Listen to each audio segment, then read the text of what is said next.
জনাই কৈ গৈছে কুলি ধৰি নাম শাস্ত্ৰতো লিখা আছে নামে সে কল্যাণ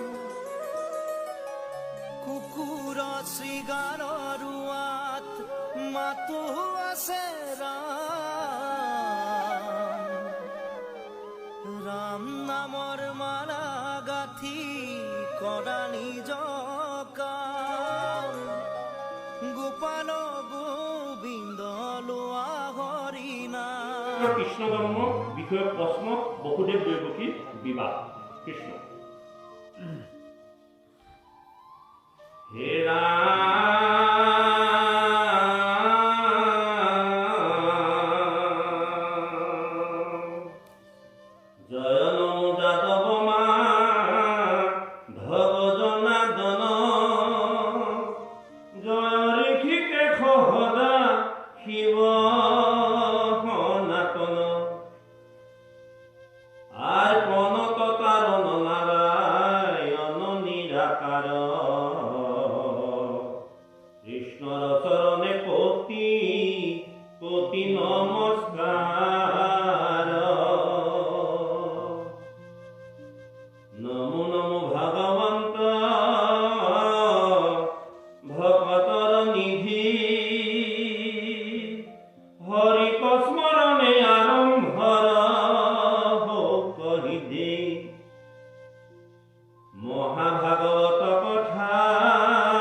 সন্তান গাখীৰ খুৱাই আছে, সন্তানক তাতে থৈ গুচি গ'ল।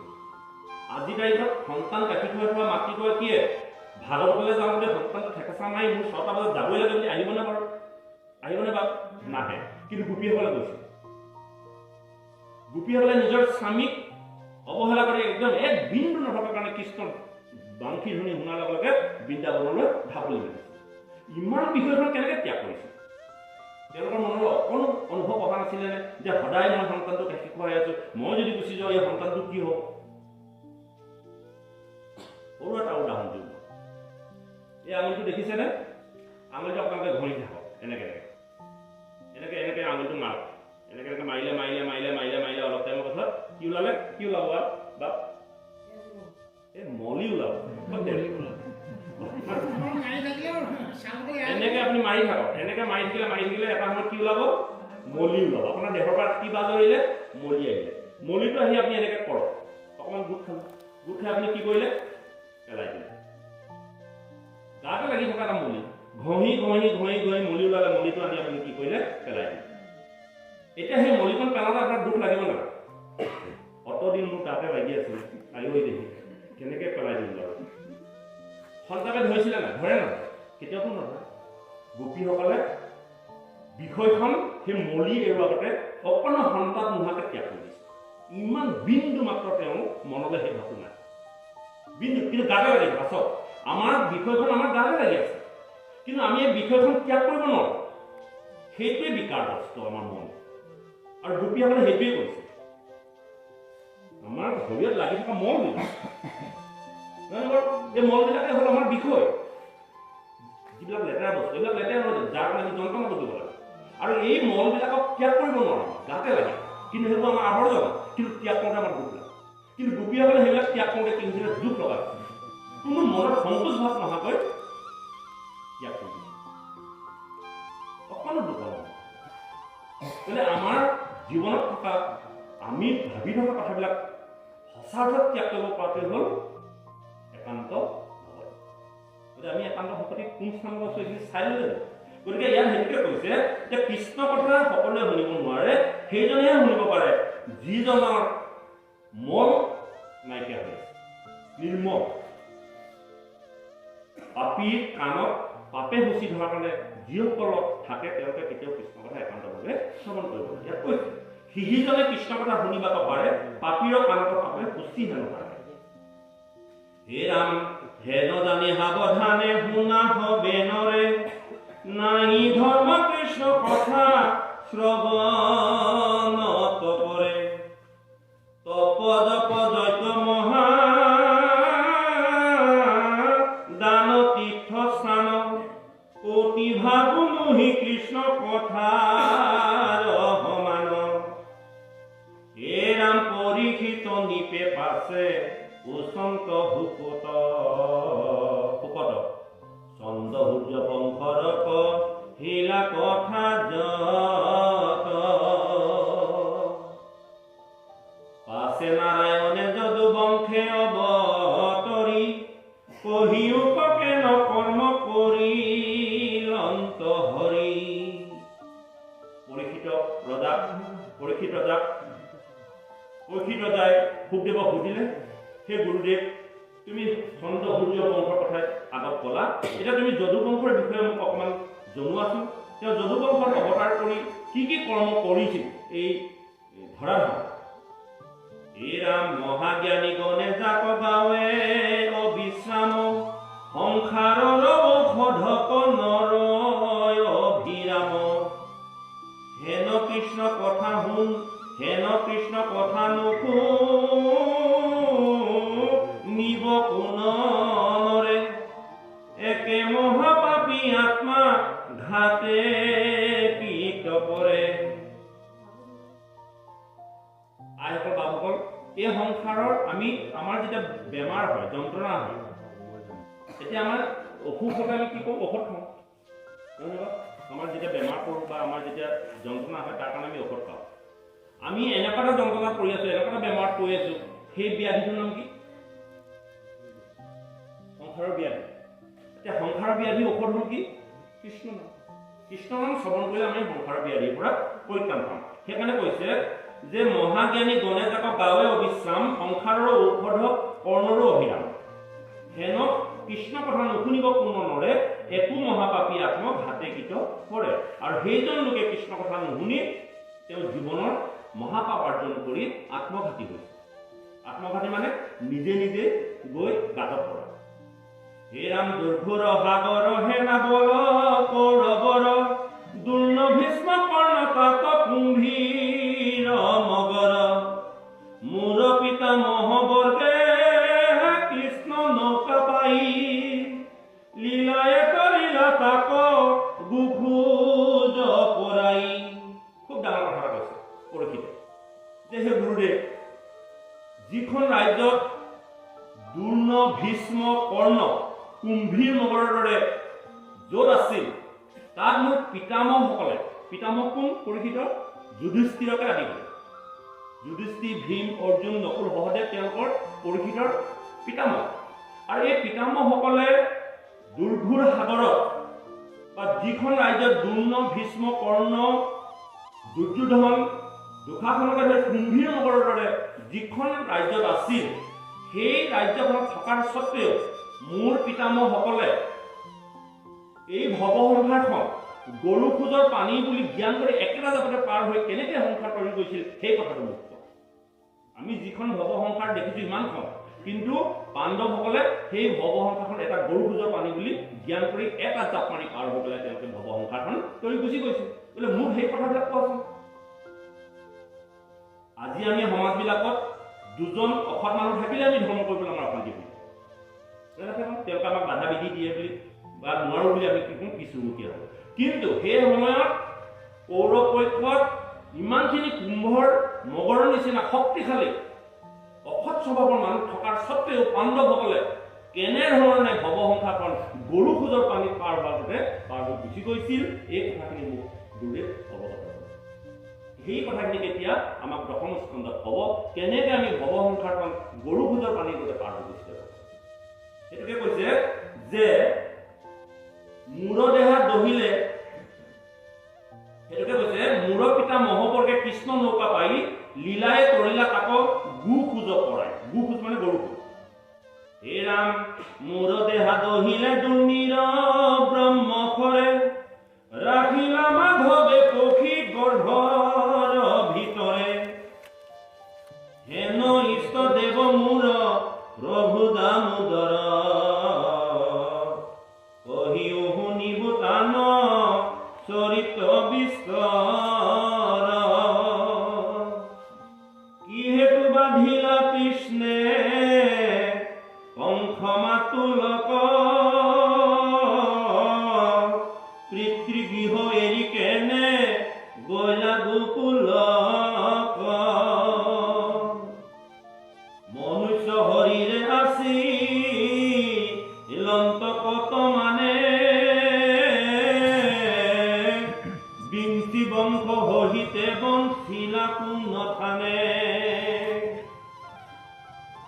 প্ৰত্যেক ভাজ্যা কবি হাইলন্ত যদুৰাই কহি উপমুনি শুনি বাক শ্ৰদ্ধা যায় কৃষ্ণই কেইগৰাকীনো ভাজ্যা বিয়া কৰাইছিল কেনেধৰণে তেওঁ গোকুলত লীলা কৰিছিল তেওঁ কেনেধৰণে মনুষ্য শৰীৰ গ্ৰহণ কৰি বিঞ্চি বংশত তেওঁ জন্মগ্ৰহণ কৰি তেওঁ এই জগতত লীলা কৰিছিল এই কথাবিলাক মোৰ শুনিবৰ মন যায় গুৰুদেৱ হে ৰাম হৰি কথা অমিত প্ৰিয়ন্তে তদুমুখে নাই ক্ষুধা তৃষ্ণা নবা ভয় একো দুখে মুনি মুনি বুলি অন্ত ধন্য পৰীক্ষিত মাধৱৰ কথাত একান্ত হৈ লচিত কৃষ্ণৰ চৰিত শুনিও উৎসুকে এহি বুলি কহিবা কৱাৰম্ভিলা সুকে এই কথাবিলাক শুনি শুনি মোৰ পৰম অমিত যেন প্ৰাণ কৰা লাগে গুৰুদেৱ কৃষ্ণ কথা শুনি শুনি মোৰ মন কোনোদিনে শান্ত নহয় কেৱল কিছুমান শুনাৰ প্ৰতি হাবি আকৌ বাঢ়ি যায় দিনক দিনে আৰু এই কৃষ্ণ চৰিত্ৰ শুনিবৰ বাবে পৰম উৎসুক হয় আৰু সেয়েহে গুৰুদেৱে পৰীক্ষিতৰ কথা শুনি কৃষ্ণ কথা বা কৃষ্ণৰ লীলা ক'বলৈ তেওঁ আৰম্ভ কৰিলে কি কৰিলে কেনেধৰণে কৰিলে হে ৰাম উপজিলা ৰাজা হুয়া দৈত্য অসংখ্যাত বলৰ দাপত কৰে সন্তত বিঘাত তাৰ ভাৰ হহিবে ন পাৰিব সুন্ধৰি ব্ৰহ্মাত হৰণ লৈলা ধেনু ৰূপ ধৰি। হে পৰীক্ষিত, তুমি শুনাচোন, এই সংসাৰত বা এই মৰ্ত্যত বিভিন্ন ধৰণৰ দৈত্য বৰ শক্তিশালী বলিৱান দৰ্পত গদগদ হৈ থকা আৰু সন্তসকলক বিঘাত জনোৱা এই বসুন্ধৰাত তেনেকুৱা ধৰণৰ অসৎ লোক জন্মগ্ৰহণ কৰিছিল। আৰু এই অসৎ লোক জন্মগ্ৰহণ কৰি ধেনুৰূপী পৃথিৱীক এনেধৰণে অত্যাচাৰ উৎপীড়ন কৰিছিল, মাতৃয়ে সেই অসৎ স্বভাৱৰ লোকসকলৰ তাণ্ডৱ সহ্য কৰিব নোৱাৰি ব্ৰহ্মাৰ ওচৰত ধন লৈছিল। তাৰ ভাৰ বহিলে নপাৰি বসুন্ধৰি ব্ৰহ্মাত হৰণ লৈলা ধেনু ৰূপ ধৰি। হে ৰাম তনু ভৈল ক্ষীণ পিৰিলে ক গুৰু ভাৰে তিনটি আছে মুখ আতিলুত কৰ ধাৰে হুমা হুমি কান্দিলা মনত মহাৰাগে নিবেদিলা দুখ হবে বিধাতাৰ আগে পাছে ব্ৰহ্মাদেৱে দুখ দেখি পৃথিৱীৰ ত্ৰিদশে সহিতে গৈলা ক্ষীৰোদধিতিৰ। হে ৰাম লাগিলা হামন্তে মাধৱ আৰাধিত শুনিলা আকাশী বাণী ব্ৰহ্মা সমাধিত। যেতিয়া বসুমতী আয়ে সেই দৈত্যসকলৰ অত্যাচাৰ উৎপীড়নত থাকিব নোৱাৰা হ'ল আৰু ব্ৰহ্মাদেৱৰ ওচৰত শৰণাপন্ন হৈ ক'লে, হে পিতৃ ব্ৰহ্মাদেৱ, তুমি মোৰ গৰ্ভত সমস্ত জীৱবিলাক সৃষ্টি কৰিলা আৰু এনেকুৱা ধৰণৰ জীৱবিলাক সৃষ্টি কৰিলা যাৰ তাপত মই সহিব পৰা নাই, মই কষ্ট পাইছো, গতিকে তুমি মোক এই মহা সংতাপৰ পৰা ৰক্ষা কৰা হে ব্ৰহ্মাদেৱ। আৰু ব্ৰহ্মাদেৱে বসুমতী আই অনুনয় বিনুনয় দেখি ব্ৰহ্মাদেৱে চিন্তা কৰি ভগৱন্তক আৰাধনা কৰিলে আৰু সেই সময়ত আকাশবাণী হৈ ব্ৰহ্মাদেৱক ক'লে, কি ক'লে? হে ৰাম পাছে ত্ৰিদশক ব্ৰহ্মা বুলিলা বচন বিষ্ণুৰ দেশ শুনি উপদেৱ গণ সংঘৰিবা হৰি পৃথিৱীৰ মহাভাৰ তুমি হবু হোৱা যদু কুলে অৱতাৰ। গতিকে হে দেৱতাসকল, তোমালোকে মোৰ আদেশ শুনা। পৃথিৱীৰ ভাৰ হৰণ কৰিবৰ কাৰণে মই মৰ্ত্যলৈ যাব লাগিব, মই যদুকুলত অৱতাৰ গ্ৰহণ কৰিম আৰু তোমালোকে মোক সহায় কৰিবৰ কাৰণে স্থানে স্থানে তোমালোকে অৱতাৰ গ্ৰহণ কৰা মৰ্ত্য। হে ৰাম বসুদেৱ গৃহত হাই খাতে নাৰায়ণ উপজিবা অৱশ্যে নিউ দেৱগণ কামে অৰ্থ দিব নাৰী গণ হৌক জাত আগে উপজিবা গয়া অনন্ত সাক্ষাৎ। হে ৰাম বিষ্ণুৰ দেখে যুগ মায়া ভগৱতী কাৰ্য সাধিবাক প্ৰতি হৈবা উৎপত্তি। সৰ্বপ্ৰথমে অনন্ত হিচাপে বলুভদ্ৰক আদেশ কৰিছে, যিজন বলুভদ্ৰ আচলতে মৰ্ত্যতহে বলুভদ্ৰ, আগতে তেওঁ অনন্তক কৈছে যে হে অনন্ত, তুমি বলুভদ্ৰ হৈ জন্মগ্ৰহণ কৰা, হে মায়া তুমি যুগমায়া হৈ মৰ্ত্যত অৱতাৰ গ্ৰহণ কৰা ভগৱতী হিচাপে। হে ৰাম এহি বুলি ব্ৰহ্মা দিয়া দেৱ কোৱা দেখ তুমি কোৱা সাখবাণী বুলিলা অশেষ সন্দিবা তোমাৰ মহা দুখ দেৱ হৰি খেদ পৰি হৰি স্বচ্ছ ভূয়ুব সুন্দৰী। এহি বুলি নিজ ধামে গৈলা সৃষ্টি কৰে শুনিওক যেন কথা ভৈলতাপ পৰে। এ ৰাম স্বৰ্গতো অধিক ধান মথুৰা নগৰী একোকালে যাপন সাধন্ত দেৱ হৰি। মহা সৰ্বহদি পুৰি আছে, তাতে গৈ মই অৱতাৰ গ্ৰহণ কৰিম। পৃথিৱীৰ মধ্যম উপমা নাই যাৰ, মুখ্য পাক ভৈল হবে যাদৱ প্ৰজাৰ। সেই মথুৰাতে আছা ভূৰ যদুপতি, তাহানে তনয় বসুদেৱ মহামতী। সেই মথুৰাত কোন আছে? সুৰ যদুপতি। সুৰ মানে সুৰসেনৰ কথা কৈছে। সুৰসেন নামৰ এজন মহাপ্ৰতাপী ধাৰ্মিক ৰজাই সেই মথুৰা বসবাস কৰি তেওঁ কি কৰিছিলে? ৰাজত্ব কৰিছিল। হে ৰাম অনেক সাদৰে তাংক আনিয়া গৃহক, দৈৱকীক বিহাৰংগে দিনন্ত দৈৱক। ৰত্নে জাতিস্কাৰ ৰথ দুই নৱশত, উৎসৰ্গীজ তুপ দিলা কন্যাৰ লগত। 15,000 ঘোঁৰা হস্তিশত চাৰি, দিলা 200 দাসী আতি সুকুমাৰী। এ ৰাম বিহা কৰি বসুদেৱ গৃহে যায় বেচিতে, ৰথত চৰিলা গয়া দৈৱকী বহিতে। সেই মথুৰাত দৈৱকী আৰু বসুদেৱ নামে অৱতাৰ গ্ৰহণ কৰিব। তাত গৈ মই দৈৱকী গৰ্ভে বসুদেৱৰ ঔৰসে জন্মগ্ৰহণ কৰিম। আৰু সেই জন্মগ্ৰহণ কৰাৰ আগত কংসৰ ভনীয়েক হিচাপে দৈৱকীয়ে তাত নিবাস কৰিব। আৰু কংসই অতি ধুমধামেৰে সেই বিয়া পাতিব। আৰু সেই বিয়াত 15,000 ঘোঁৰা, হস্তি, 200 দাসী, সুকুমাৰী কন্যা আৰু অনেক বস্তু দি পেলাই যৌতুকত উৎসৰ্গা কৰি বিবাহৰ আয়োজন চলাব। আৰু সেই বিবাহৰ ৰথ কংসদেৱে নিজে বাঘজনী লৈ দৈৱকী বসুদেৱক আগবঢ়াই দিব। আৰু তেনে সময়তে আকাশবাণীয়ে ঘোষণা কৰিব, বিহা কৰি বসুদেৱ গৃহে যায় বেচিতে, ৰথত চৰিলা গয়া দৈৱকী সহিতে। দেখি কংস ৰাজা ভগী নিৰকৃতি কৰি, ৰথে চৰি ঘোঁৰা ৰধ ৰিলা বাঘ জৰি। বেহি যায় ভুৱনৰ ৰথ 100, মৃদংগ গুমুখ শংখ বাৱে নানামত।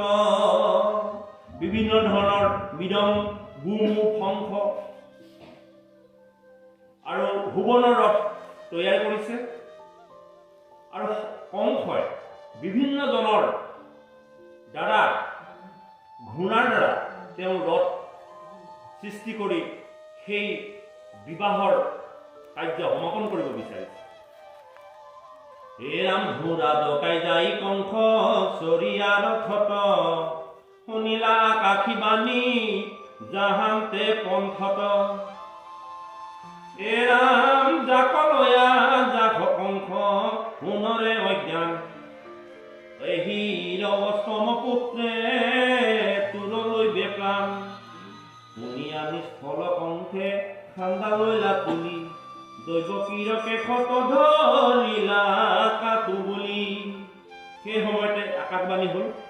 আৰু আকাশবাণীয়ে ক'লে যে হে কংস, তুমি যি ধুমধামেৰে বিয়া আয়োজন কৰিছা, সেই বিয়াৰ দৈৱকী গৰ্ভে অষ্টম পুত্ৰ হ'ব তোমাৰ প্ৰাণৰ বৰি। তুমি যি আস্ফালন কৰিছা, যি আনন্দত তুমি মত্ত হৈছা, সেই আনন্দ তোমাৰ বেছি দিন নাই। তোমাৰ এই আনন্দৰ মুহূৰ্ত খন্তেকতে নাশ হ'ব।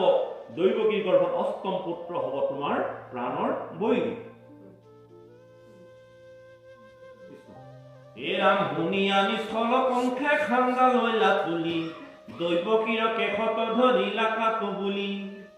অধৰ্ম আচাৰ কংস পুৰ কুলাংগাৰ, বসুদেৱে দেখৈ দৈৱকীৰ চিন্তে মাৰ। উপশান্ত পৰিতাংক বুলিলা বচন, শুনা মহাৰাজ ভূষ কুলৰ নন্দন। যেতিয়া আকাশবাণী শুনিলে, আকাশবাণী শুনাৰ লগে লগে কংসই দৈৱকীক কাটিবলৈ উদ্যত হ'ল। তোক অত্যন্ত মৰম কৰাৰ পাছতো আজি তোৰ সেই মৰমৰ প্ৰতিদান হিচাপে মোক তোমাৰ গৰ্ভজাত সন্তানে মৃত্যুৰ পথলৈ মোক ঠেলি দিছে। গতিকে মই তোমাক স্বৰ্গগাতে ছেদন কৰিম। তুমি যে নৰাজাতা কতি জগতে জানে, তোমাৰ গুণ কবিৰ সকলে বখানে। এৰাম পুনঃ কাইহন চিন্তিবে পূজা মাৰ, একে স্ত্ৰী জাতি আৰু ভগিনী তোমাৰ।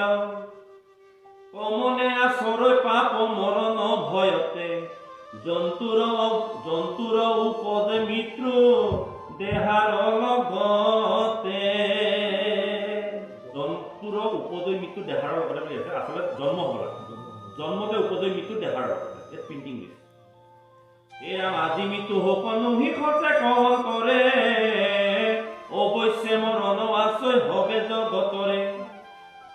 যেতিয়া কংস অত্যন্ত উগ্ৰ হৈ গ'ল, তেতিয়া কিন্তু দৈৱকীক বিবাহ কৰা বসুদেৱে কোনো ধৰণৰ মাত মুখ নামাতি তেওঁ একে স্থিৰ আছে। সন্ত আৰু অসন্তৰ মাজত পাৰ্থক্য। অসন্তসকল স্বভাৱতে জীৱনলৈ অহা বিপদবিলাকক সমাধান কৰিব নোৱাৰি তেওঁলোকে অচেতন হৈ হুলস্থুল লগায়, আৰু সন্তসকলে বিপদ আহিলে ধিষ্ঠিৰে থাকে। গতিকে বসুদেৱক সন্ত বসুদেৱ বুলি কোৱা হৈছে। আকাশবাণী শুনাৰ লগে লগে আকাশবাণী হ'ব বা নহ'ব কোনো কথা চিন্তা নকৰি কংসৰ লগে লগে সিদ্ধান্ত ল'লে যে দৈৱকীক কাটি পেলাব লাগে। আৰু দৈৱকীক বিয়া কৰোৱা সেই মুহূৰ্তত কংসৰ যি উদ্ভণ্ডালি বা উগ্ৰবাদ, সেই সময়ত কিন্তু বসুদেৱে কোনো ধৰণৰ হৰভৰণি বা কোনো ধৰণৰ চটফটাই থকা নাই। তেওঁ কেৱল এটা স্থিৰ হৈ ৰৈ আছে। আৰু যেতিয়া কংসই কাটিবলৈ উদ্যত হ'ল, তেওঁ সৰ্ব হাতে ধৰি তেতিয়া কংসক বুজাইছে, তুমি এই জগতৰ বা এই মথুৰা ৰাজ্যৰ সৰ্বশ্ৰেষ্ঠ ৰজা। তুমি এই কথা জানানে? তুমি নাৰী হত্যা কৰি তোমাৰ জগতৰ কিলিংখা আনিব খুজিছা, তোমাক জগতে তোমাক নিন্দা কৰিব। আৰু এই কথা তুমি জানানে? আকাশবাণীয়ে প্ৰকৃততে দৈৱকীৰ পৰা তোমাৰ কোনো শত্ৰুতা নাই। দৈৱকীৰ গৰ্ভজাত অষ্টম সন্তানহে তোমাৰ প্ৰাণ হ'ব। গতিকে তুমি দৈৱকীৰ অষ্টম পুত্ৰ প্ৰাণৰ বৈৰীৰ কাৰণে তুমি অষ্টম পুত্ৰকহে তুমি ধ্বংস কৰাৰ যুক্তি, কিন্তু দৈৱকী তোমাৰ কোনো কাৰণত শত্ৰুতা নাই, এইটো আকাশবাণীয়ে প্ৰকাশ কৰিছে।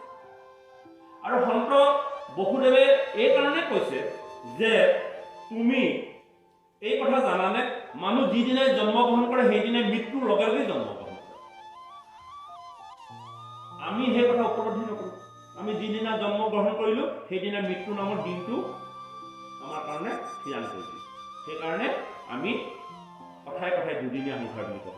দুদিনীয়া সংসাৰ মানে এদিন জন্ম এদিন মৃত্যু, এই দুদিনীয়া সংসাৰ। জন্ম নামৰ খুঁটিটোৰ পৰা মৃত্যু নামৰ খুঁটিটোলৈ গৈ থকা সময়খিনিকে জীৱন বুলি কোৱা। জীৱবিলাক জন্ম হৈ গতি কৰি তৰণৰ উপায় উলিওৱাৰ কাৰণে এই জেগাখনক জগত বুলি কোৱা হয়। জ শব্দে জন্ম, গ শব্দে গতি, ত শব্দে তৰণ। জীৱবিলাক জন্ম হৈ তৰণৰ কাৰণে গতি কৰা ব্যৱস্থা বা ঠাইখনেই হ'ল জগত। সমস্ত জগত বুলি কওঁ সেইটো। এই জগতখনত কি আছে? জীৱ আছে। জীৱবিলাক জন্ম হৈ কলৈ গতি কৰে? মৃত্যু নামৰ খুঁটিটো। কেৱল দৌৰি আছো, কেৱল দৌৰি আছো। আজি ঘড়ীটো যেনেকৈ ছেকেণ্ড ছেকেণ্ড কাটাবিলাক গৈ আছে, ঠিক তেনেকৈ ছেকেণ্ড ছেকেণ্ডকে আমি সেই মৃত্যু নামৰ খুঁটিটোলৈ কেৱল দৌৰি আছো, কেৱল দৌৰি আছো। আৰু সেই কেৱল দৌৰি থকা সময়টোত আমি কেৱল বিষয় আশা পৰিত্যাগ কৰিব নোৱাৰি, ইদিনাৰ পাছত সিদিনা আমাৰ আশাবিলাক বাঢ়ি গৈ আছে। আৰু সেইটো ভাগৱতে এটা কাহিনীৰ লগত তুলনা কৰিছে। এটা ছাগলী কাছাৰীয়ে যেতিয়া কাটিবলৈ নি থাকে, আৰু সেই ছাগলীটোৱে ৰাস্তাত তেওঁৰ কামনাৰ যি চৰিতাৰ্থৰ হেঁপাহ, সেই হেঁপাহটো আমাৰ মনুষ্য জীৱবিলাকৰ বাদে আৰু পাৰ্থক্য নাই বুলি কৈছে। ছাগলীটো ইতিমধ্যে কাটিবলৈ নি আছে, অলপ পাছত তাক কাটি পেলাব, কিন্তু সি নাজানে যে মোক কাটিবলৈ নি আছে। গতিকে সেই ৰাস্তাত থকা মাইকী ছাগলীজনীক দেখি তাৰ যিটো কামনা চৰিতাৰ্থ, সেই কথাটো আমাৰ জীৱবিলাকৰ লগত একেই বুলি কৈছে। যিমানে বয়স বাঢ়ি যায়, যিমানে দাঁত ভৰি যায়, সিমানে মাংস খোৱা হেঁপাহটো আমাৰ বেছি হৈ গৈছে। যিমানে বয়স হয় সিমানে আমি বিষয়খনত সোমাই সোমাই গৈ থাকোঁ। এটা বস্তু দিছোঁ, সূতা উলিয়াই উলিয়াই উলিয়াই উলিয়াই বান্ধ খাই গৈ থাকোঁ। আৰু ভাগৱতে সেইটোকে কৈ আছে, যিমানে ধন টকা পইচা ঐশ্বৰ্য তুমি নঘটা, সকলো এটা সময়ত তোমাৰ বিৰম্ভ। আৰু এই কথাটো জ্ঞান দিবলৈ যাওঁতে যাওঁতে ভাগৱতৰ পৰিসৰ ইমান ডাঙৰ নুবুজোহে নুবুজো। লাগে, টকা পইচা লাগে চলিবৰ কাৰণে, কিন্তু ইমানো নাই যে ধন টকা পইচা আৰ্জন কৰা সময়খিনি ৰক্ষা কৰি নামঘৰলৈ ভাগৱত শুনিবলৈ এদিনো সময় উলিয়াব নোৱাৰা, সেইখিনি ধন কৰিব। ধন লাগে, চলিব লাগিব, গুৰু ঘৰত শুশ্ৰূষা কৰিব লাগিব, কিন্তু সেই ধনখিনি সকলো সময় উলিয়াই ঈশ্বৰৰ ঘৰত তুমি তেনেধৰণে সময় দিব পাৰিলেহে তুমি পৰকালৰ সম্পত্তিখন গোটাব পাৰিবা। এতিয়া বৰ্তমান যিমানবিলাক আমি সম্পত্তি গোটাই আছো ইহকালৰ সম্পত্তি, কিন্তু পৰকালৰ গৈ মই কি খাম? জীৱটো নহয় নে? কিন্তু আজি ইয়াত বহি থকা সমস্ত জীৱবিলাক পৰম পুণ্য আত্মাবিলাক হ'ল পৰ লোকৰ সম্পত্তি অৰ্জন কৰিবলৈ আমি ইয়াত বহি আছো। আৰু এই পৰলোকৰ সম্পত্তিখন অৰ্জন কৰোঁতে যদি আমি অলৈ তলৈ মন কৰোঁ, তেন্তে আমি এই মায়াৰ বজাৰখনত আমি বিচৰা বস্তুখিনি ক্ৰয় কৰিব নোৱাৰিম। এইটো ভাগৱতে আমাক বাৰম্বাৰ উপদেশ প্ৰদান কৰিছে। গতিকে সন্ত বসুদেৱ এই কাৰণে সন্তসকলে কেতিয়াও বিপদত অস্থিৰ নহয়, আৰু অসন্তসকল অস্থিৰ হয়। কিয়? অসন্তবিলাক সদায় মৃত্যুৰ ভয়ে তেওঁলোকক হেঁচি থাকে। গতিকে বিষয় মানে ভয়, নিদ্ৰা, মৈথুন আৰু আহাৰ, এই তিনিটা বিষয়বস্তুৱে আমাক সদায় টানি থাকে। ভয় আছে আমাৰ মৰিম, বিষয় সংখ্যাখনৰ মৈথুন আমাৰ মন গৈ থাকে, টোপনি আহে, নিদ্ৰা, আৰু আমি কিবা এটা নহয় কিবা এটা আহাৰ খাব লাগিব। এই চাৰিটা শক্তি আমাক বাৰম্বাৰ কি কৰে? আকৃষ্ট কৰি থাকে। এই বিষয়ৰ পৰা মুক্ত হ'ব পৰা লোকজনে জীৱনতে মুক্ত বুলি কৈছে। হে ৰাম,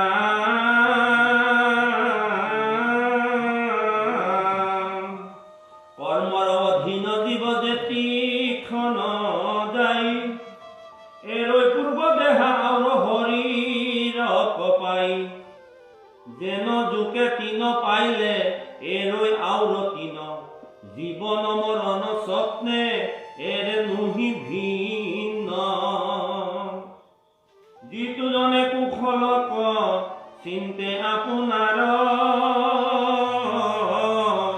হেন জানি দ্ৰোহ নিচিন্তিবাকে কাৰ, ইহ পৰলোকে নাহি দুহিৰ কল্যাণ, বিস্তৰ কহিবু কিবা তুমি সৰ্বজান, তোমাৰ হে কনিষ্ঠ ভাগিনী জীৱ প্ৰায়, হেন জানি আংক কাটি বাক নোযোৱায়, তোমাৰ কনিষ্ঠ ভাগিনে তোমাৰ প্ৰাণৰ বৈ, গতিকে তুমি আনক কাটি কোনো ধৰণৰ তোমাৰ কৌশল বা কুশল নহ'ব, বা কোনো ধৰণৰ তোমাৰ গৌৰৱ নহ'ব। হেমিও কৰা তুমি দিন দয়াখিল, আগ পাছ চিনাই আৰু বিস্তৰ বুলিল, এৰাম কৰিলা কাকুতি তাংক অনেক কাৰুণে, তথাপিতো দৈৱকীক নেৰিল দাৰুণে, পৰম দাৰুণ কংস ঘাতুক পৰাই, দেখি বসুদেৱে দুনাই চিন্তিলা উপায়। যদিও বসুদেৱে ইমান যুক্তি সহকাৰে কংসক বুজাইছে, তথাপিতো কংসৰ উদ্বন্দালি কমা নাই, অৰ্থাৎ দৈৱকীৰ দাৰুণ কমা নাই। তেওঁ পুনৰ আকৌ নতুন কথা চিন্তা কৰিবলৈ উপায় উলিয়াইছে। যাৱে বল বৃদ্ধি থাকে থিৰ কৰি মন, মৃত্যু কতৰিবে লাগি কৰিব যতন, পুত্ৰক অৰ্পিবু বুলি কংস নিপতিক, ইহাৰ হাতাৰ এৰু আহো দৈৱকীক। বসুদেৱে ভাবিছে যে দৈৱবাণী ফলিয়াব বা নফলিয়াব, হ'ব বা নহয়, গতিকে সময়লৈ বাট চাওঁচোন, এই মুহূৰ্তত মই এনেকুৱা এটা কথা কওঁ যিটো কথা ক'লে কংসই দৈৱকীক এৰি দিব। সেই কথাটো কি ক'লে? যে দৈৱকী আৰু মোৰ মাজত সৃষ্টি হোৱা সন্তান, প্ৰত্যেকটো সন্তান তোমাৰ হাতত আমি অৰ্পণ কৰি দিম, কাৰণ তোমাৰ অষ্টম সন্তানটো তোমাৰ প্ৰাণৰ বৈৰী, গতিকে মই তোমাক প্ৰত্যেকটো সন্তান আনি দিম, আৰু তুমি প্ৰত্যেকটো সন্তান হত্যা কৰি তুমি নিষ্পন্ন হ'বা। আৰু এই কথাটো যে বসুদেৱৰ মনলৈ আহিছে, বসুদেৱে বহু ধৰণৰ ভাবি চিন্তি কথাটো কৈছে যে আকাশবাণী হ'ব বা নহয়, গতিকে এই মুহূৰ্তত যদি মই কংসৰ পৰা যেনে তেনে দৈৱকীক ৰক্ষা কৰিব পাৰোঁ, বা পুত্ৰকে দিম বুলি যদি কৈ পেলাই মই ৰক্ষা কৰিব পাৰোঁ, তেন্তে দৈৱকী কংসৰ হাতৰ পৰা বাচি যাব। সেইটোকে কৈছে যে যাৱে বল বৃদ্ধি থাকে থিৰ কৰি মন, মৃত্যুকৰ কৰিবে লাগি কৰিব যতন, পুত্ৰক অৰ্পিব বুলি কংস নিপতিক ইহাৰ হাতৰ এৰাও দৈৱকীক এ ৰাম কিবা দৈৱকীৰ গৰ্ভে পুত্ৰ নুপজয় কিবা কংস মৰিয়াগে যায় জমালয় কিজান দৈৱকী বসুদেৱৰ মাজত আমাৰ মতে সন্তান কিজান জন্মই নহ'ব বা জন্ম হোৱাৰ আগতে কিজান কংস মৰি যাব কি সিদ্ধান্ত এইবিলাক সন্তসকলে ভাবে সন্তসকলে কৈ দিয়া কথাটোকে ভাবি যাব যে এইটো হ'ব পাৰে নহ'ব পাৰে বসুদেৱে এই কথাটো ভাবিছে কংস যেবে নমৰয় পুত্ৰ হুৱে জাত তাৰে হাতে হুৱে কিবা আৰে কন্ধ পাত কোনে বুজিবে বিপৰীত দৈৱ গতি হেন পৰামৰিষ কৰিয়া মহামতি দহে অন্ত গৰ্তে মন মুখ তহা হন্ত ঘাতুক কংসক হেন শুনাই বুলিলন্ত শুনিলাহা ৰাজা যেন আকাশী বচন দৈৱকীত হন্তে নাহি তোমাৰ মৰণ আহান পুত্ৰত যেবে ভৈল মৃত্যু ভয় কুম্পিব তোমাতে উপজিলে পুত্ৰ ছয় হেন শুনি দৈৱকীক এৰি মহাবলী পৰিৱৰ্তি আপোন গৃহক গৈলা চলি দেখি বসুদেৱ মনে মহাতুষ্ট ভৈলা ভাৰ্যায়ে সহিতে নিজ মন্দিৰক গৈলা কতদিন অন্তৰে দৈৱকী মহাধন্যা জন্মিলন্ত বস্ত পুত্ৰ আৰু এক কন্যা এই কথা বুজনি দি কংসৰ পৰা যেনেদৰে বসুদেৱে দৈৱকীক ৰক্ষা কৰিলে আৰু কংসইও বসুদেৱৰ কথা সন্মত জনাই বসুদেৱ আৰু দৈৱকীক গৃহলৈ যাবলৈ অনুমতি প্ৰদান কৰিলে আৰু কিছুদিনৰ পাছত দৈৱকী আৰু বসুদেৱৰ অষ্টম পুত্ৰ হিচাপে প্ৰভু ভগৱন্ত আৰু এগৰাকী কন্যা জন্মগ্ৰহণ কৰিলে হে ৰাম কীৰ্তি মন্ত্ৰ নামে পুত্ৰ ভৈল প্ৰথমত বসুদেৱে দিলা নিয়া কংসৰ হাতত এৰিলন্ত পুত্ৰ স্নেহ অসত্যক দৰে কোননো দুষ্টজ আচৈ হৰি ভকতৰে যিজনৰ মন মগ্ন ভৈল কৃষ্ণ পাৱে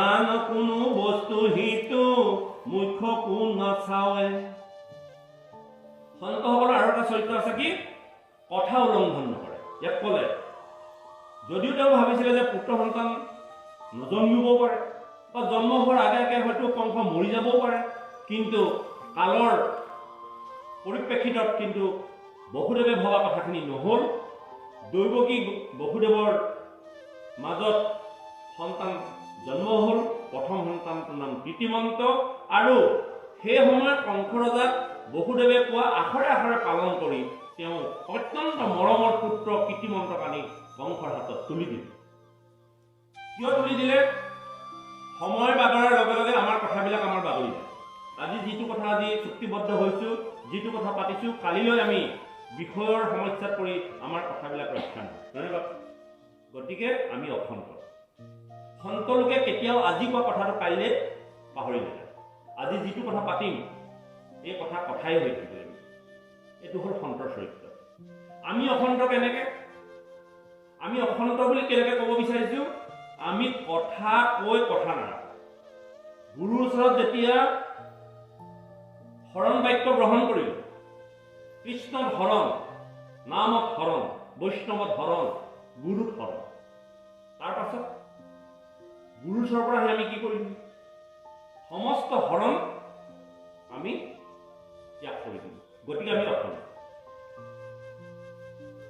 গুৰু ওচৰত আমি সত্যে সত্যে সত্যে এটা সত্যই নহয় তিনি সত্যে আমি শৰণ লৈ আহিলোঁ কৈ আহিলোঁ যে কৃষ্ণৰ বাদে আৰু মই বেলেগক নভজো আৰু ইয়াত আহি সমস্তকে ভজি ঘূৰিছোঁ কিয় ভজো কৃষ্ণই যে আমাক কৰিব পাৰে এই কথা আমাৰ উপলব্ধি কেতিয়াও নহয় অৰ্থাৎ কৃষ্ণৰ প্ৰতি আমাৰ বিশ্বাস নাই কৃষ্ণৰ প্ৰতি আমাৰ শ্ৰদ্ধা নাই কৃষ্ণৰ প্ৰতি আমাৰ দায়িত্ব নাই কৃষ্ণ আমি ভগৱান বুলি ভবাই নাই।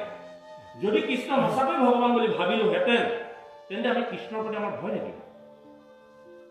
আৰু ভয় থকা হ'লে আমি সেই সময়ত গুৰুৰ সন্মুখত, গুৰুৰ আসনৰ সন্মুখত আমি সত্যে সত্যে তিনি সত্যে হৰিত শৰণ ল'লো বুলি কৈ অহাৰ পাছত আমি শৰণ মানে আশ্ৰয়, ঈশ্বৰৰ ওচৰত আশ্ৰয় লোৱাৰ পাছত আমি কি কৰিলোঁ?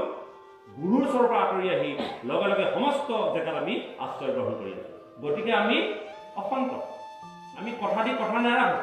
গতিকে আমাক ভগৱানে ৰক্ষা নকৰে। কোনসকলে নকৰে? যিসকলে শৰণ বাক্য ৰক্ষা কৰে।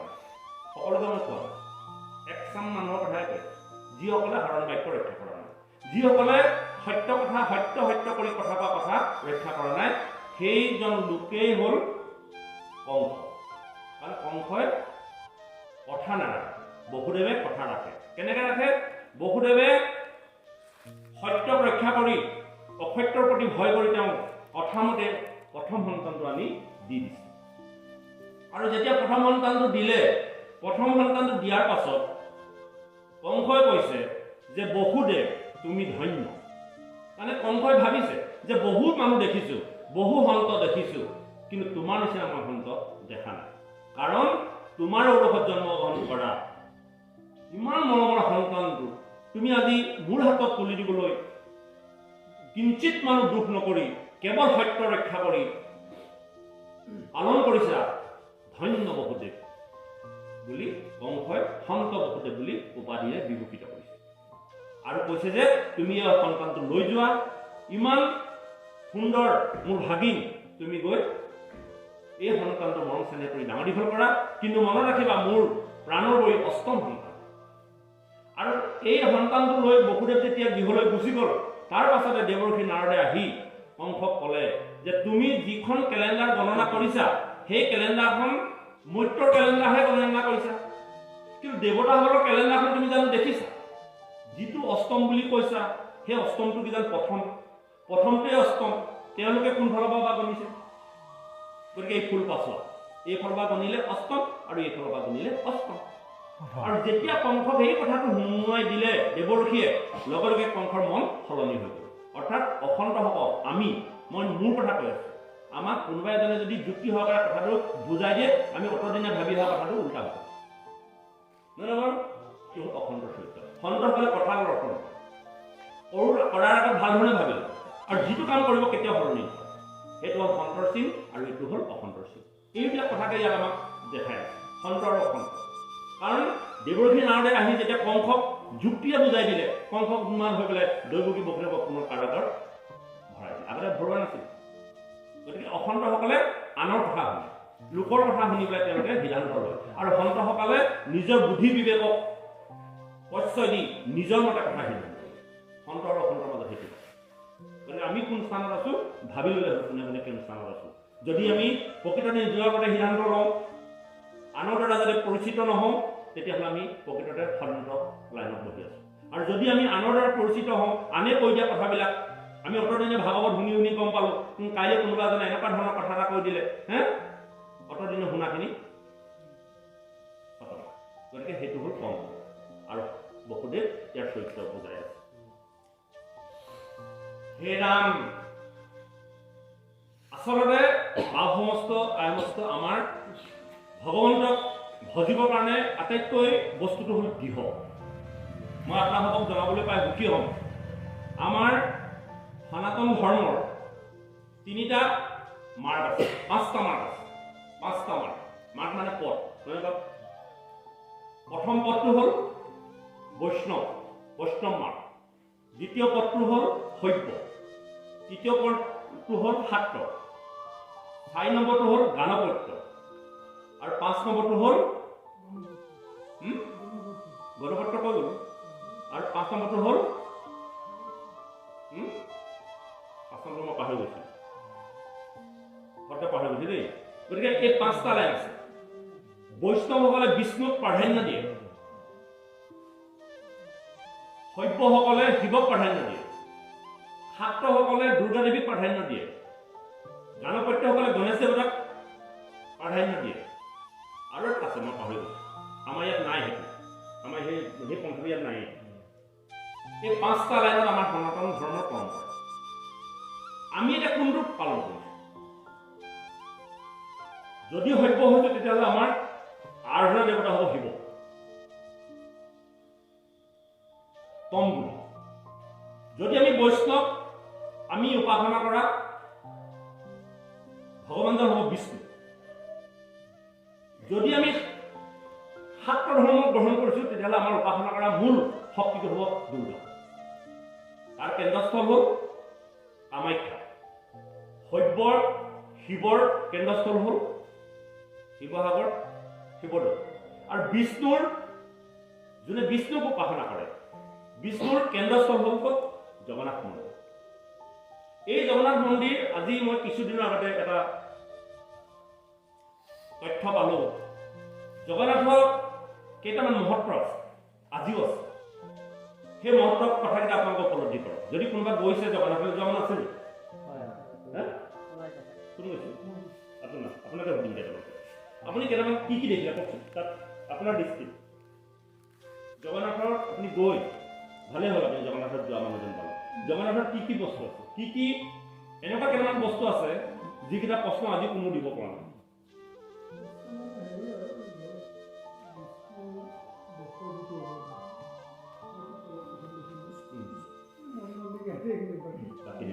গতিকে আপুনি সদায় তীৰ্থলৈ যোৱাৰ আগত তীৰ্থ সম্পৰ্কে আগতে অধ্যয়ন কৰি যাব, তেতিয়া সেই বস্তুটো তাত আছেনে নাই আপুনি উপলব্ধি কৰিব পাৰিব। জগন্নাথৰ কেইটামান তত্ত্ব আছে। আপোনালোকে ভগৱান আছেনে আজি ভাল ধৰণে অনুভৱ কৰিব। আমাৰ ভগৱান আছেনে নাই আমাৰ সন্দেহ আছে কাৰণেহে আজি আমাৰ ভাতিব এনেকৈ তুলনা হৈছে, নহয় নে বাৰু? জগন্নাথৰ কি আছে? প্ৰথম কথা হ'ল জগন্নাথ 214 ফুট ওখ মন্দিৰটো। তলত খাৰা হ'লে ওপৰৰ যিখন পাতাকাখন নেদেখে। আৰু সেই পাতাকাখন প্ৰত্যেক দিনে সলনি কৰে। মানে যদি সলনি নকৰে 18 বছৰৰ কাৰণে মন্দিৰ বন্ধ হৈ যাব। আৰু সেই পাতাকাখন নমাবলৈ যাওঁতে যিজন লোক উঠি যায় তেওঁ ওলোটাকে যাব লাগিব, কোনো ধৰণৰ জখলাত যাব নোৱাৰিব। প্ৰথম কথা, বিভিন্নজন তালৈ গৈছে লোক, আৰু তেখেতলোকৰ পৰাও মই গম পাইছোঁ, আৰু মই কিতাপ পঢ়িও পাইছোঁ, আৰু বিভিন্ন সংবাদ মাধ্যমেও প্ৰকাশ কৰি আছে। যিজন লোকে সেই পাতাকাখন নমাবলৈ যাব তেওঁ ওলোটাকে যাব লাগিব, 1 নম্বৰ কথা। 2 নম্বৰ তত্ত্বটো হ'ল সেই মন্দিৰৰ কোনো ধৰণৰ ছাঁ নাই। 3 নম্বৰ কথা হ'ল সেই মন্দিৰৰ ওপৰেদি কোনো ধৰণৰ, সেই মন্দিৰত ইমান ওখ মন্দিৰত কোনো ধৰণৰ চৰাই চিৰিকটি নপৰে, আৰু ওপৰেদিও চৰাই পাৰ হৈ নাযায়। গতিকে তাত সেই জগন্নাথ মন্দিৰৰ ওপৰেদি প্লেন যোৱা, অন্যান্য যোৱা বন্ধ। 4 নম্বৰ হ'ল জগন্নাথৰ আশে পাশে সাগৰৰ কোলাহল ইমান শুনি থাকে, কিন্তু মন্দিৰত প্ৰৱেশ কৰিলে সাগৰৰ কোলাহল নুশুনে। যেতিয়া গেট ক্ৰছ কৰিব সাগৰৰ কোলাহল নুশুনে। তাৰ পাছৰ তত্ত্বটো হ'ল ওপৰত থকা যিখন সুদৰ্শন চক্ৰ আছে, চেপেটা, যিফালৰ দেখে সেইফালৰ তেওঁ সেই চেপেটাই দেখে। নিয়মমতে এইটো এনেকৈ চেপেটা দেখিলে এইফালৰ গাদীটোহে দেখিব লাগে, কিন্তু তাত কিন্তু সুদৰ্শন চক্ৰখন যিফালৰ চাই সেইফালৰ একে দেখে। 12 বছৰ মূৰত তাৰ কৃষ্ণ, বলুভদ্ৰ আৰু সুভদ্ৰা মূৰ্তিহে আছে, যিটো ইন্দ্ৰদ্যুম্নই কাটিছিলে। সেই মূৰ্তিভাগ 12 বছৰ পাছত নতুন কৰে। নতুন কেনেকৈ কৰে? যিজন পূজাৰী আছে সেই পূজাৰীজনে 12 বছৰ মূৰত তেওঁ পুৰণা মূৰ্তিৰ পৰা নতুন মূৰ্তিলৈ কলিজাটো, বিগ্ৰহটো পৰিৱৰ্তন কৰিব।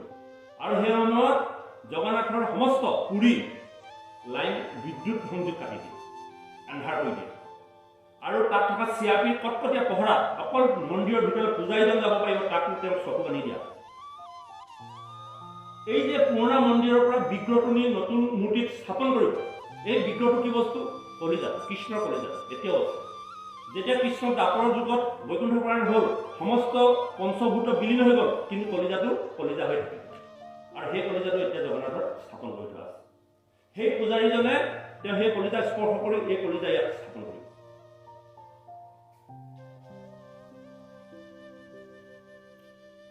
তাৰ পাছত আৰু তত্ত্বটো কি আছে?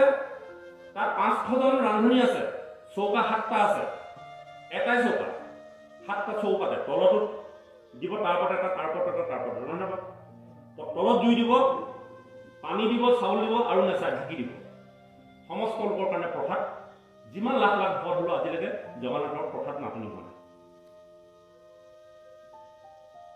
তাৰ পাছতো যদি আমি ভগৱান নাই বুলি যদি সন্দেহ কৰোঁ, আৰু এটা কথা তাত আছে, তত্ত্বৰ তাত যিখন ফ্লেগ আছে বতাহৰ অপজিট বা বিপৰীত, মানে বিপৰীতত গতি কৰে। এখেত গৈ থকা মানুহ বতাহ মাৰি আছে এইফালে, কাপোৰবোৰ এইফালে গৈছে, কিন্তু পাতাকাখন যাব সিফালে। এইটো এখেতৰ দেখিছে, চিন্তা কৰে। গতিকে সেই জগন্নাথে হ'ল আমাৰ মূল কেন্দ্ৰস্থল। আমাৰ ভক্তিটো দৃঢ় কৰিব লাগে, আৰু দৃঢ় কৰিলে আমি ভক্তিত ভগৱন্ত সন্তুষ্ট হৈ আমাক উপকাৰ কৰিবই। এই কথা আপোনালোকে আজি দৃঢ় কৰক। গতিকে মই আজি এই সুযোগতে এই কথাখিনি কৈছোঁ এইকাৰণে যে আমাৰ ভগৱন্তৰ প্ৰতি দৃঢ়তা নাই, সত্যৰ প্ৰতি আমাৰ দৃঢ়তা আছে। আমি যেনে তেনে কেৱল ব্যৱস্থাটো পালন কৰিব, আৰু ব্যৱস্থা পালন কৰি থাকিলে আমি কেতিয়াও ভক্তিত উত্তৰণ ঘটাব নোৱাৰিম। মন নাই যে মই পঢ়ি আছোঁ, মই যাওঁ যোৱাৰ মানে আঁচনি কৰি আছোঁ। এইখিনি মই কৈ আছোঁ, সংবাদ মাধ্যম আমাৰ বিভিন্নজন গৈছে, আমাৰ অফিচত বহুত মানুহ গৈছে, তেওঁলোকে দেখিছে।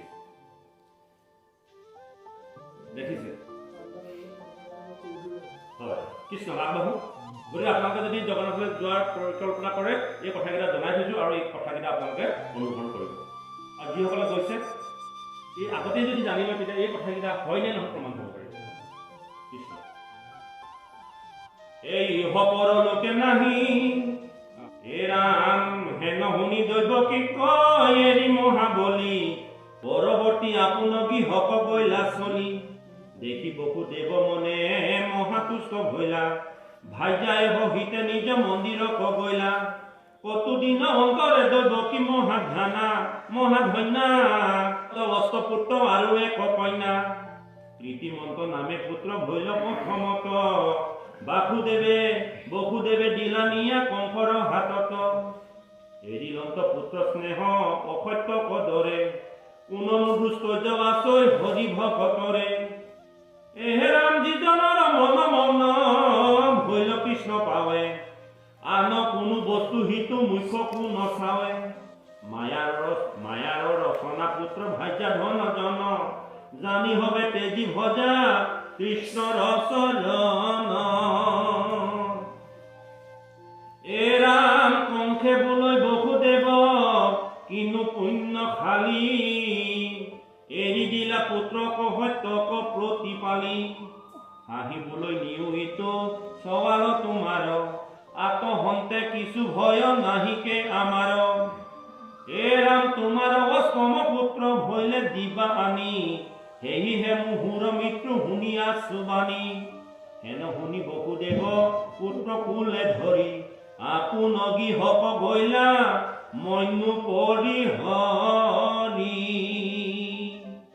নগৈলা সংজাত কুৰ কংসৰ বচনে,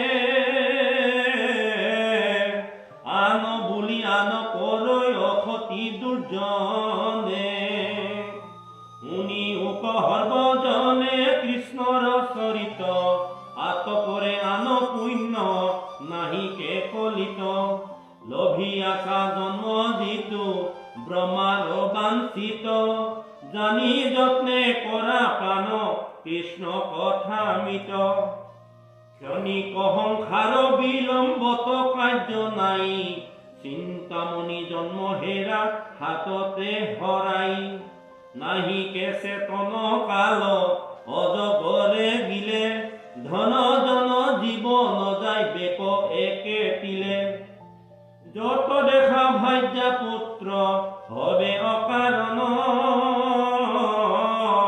চাই মাত্ৰ থাকে কালে ধৰে যে তীক্ষ্ণ, বিষয়ৰ সুখ এক পিলে কৰি চুৰ, যমৰ কিংকৰে ধৰি নিবে যমপুৰ, যমৰ মূৰ্তিক দেখি হৰাই বেচে টনা, দুৰ্ঘুৰ নৰকে পেলাই ভুঞ্জাই বেজাতনা, হেন জানি কৃষ্ণ ৰস ঋত কৰা, তেবেহে তৰিবা ঘূৰ সংসাৰ নিকা, বিচাৰি শাস্ত্ৰৰো পাইবা এহি হে যুগ